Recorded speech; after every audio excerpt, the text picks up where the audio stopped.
So how are you feeling? How are you feeling? Man, I'm feeling great, actually.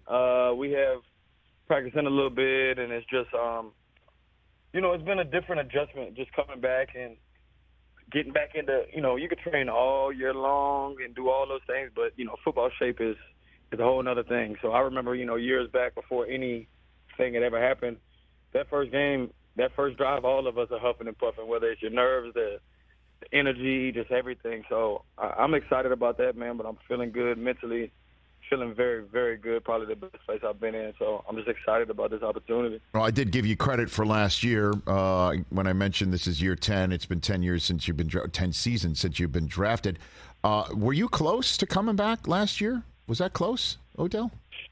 It was close, but it was going to have to be the absolute right situation that was, worth risking where I'm at now. And then, things just kind of didn't transpire that way. And I always feel like God has a plan, like he's looking out and he's always watching over. So it just seemed as if the decision after the Super Bowl when I was contemplating, will I be back this year or will I wait? That weighed on me the entire time. And it just happened that, there was no opportunity for me to really do what I wanted to do. And obviously, it's hard to go out there for no money and risk it all for an organization when you have to look after, yourself and your family. So it was close, but I think I did the best thing to give myself the chance to be here right now.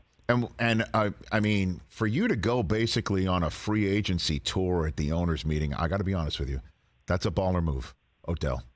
That was a baller move. What was that like for you? I just feel like, as much as the world gets to know somebody from afar, or we hear things, or this or that, or in passing, or this person knows that person, who I am as a person, I feel like once we sit down and we're having dinner or whatever setting it is, and we're sitting there face to face, like you'll see a completely different person than what the world had made me to be, for better or for worse. I feel like you'll get to see exactly who I am. So it just was, I lived in Arizona at the time, and I'm in a different place in my life. I just felt that this was the right thing to do, and just to be able to see and check the temperature. And never did I really think I was going to be here. I remember talking to Harbs last year about coming here, and he's like, man, you think you could make it in, Baltimore? It's not really much. I'm like, brother, listen, when I'm playing football, I'm playing football. I have plenty of other time to travel and all that after. So when I went to the owners' meetings, I just kind of wanted to see, and it kind of boiled down to this. It was like that quote, go where you're celebrated and not tolerated. And it seemed like other places where we would love to have you, or we would love to have you, we'd love to have you. And this place, obviously the owner, Steve, he made me want to be a Raven, and it just was that energy of like, no, we want you here, and we want to use you, and we want to use your skill set. We need you here to be a leader, and to being the older guy is definitely a little weird, but I've embraced it. I kind of actually enjoy it. It's cool. But it was definitely like I'm at an age in my life where you want to be where you're wanted. Well, and look, I've known Steve Bisciotti for years, and he's delightful. I love him. He's so generous with my charity every year, running my 40 for St. Jude. He's the first one in with a very generous donation with his wife.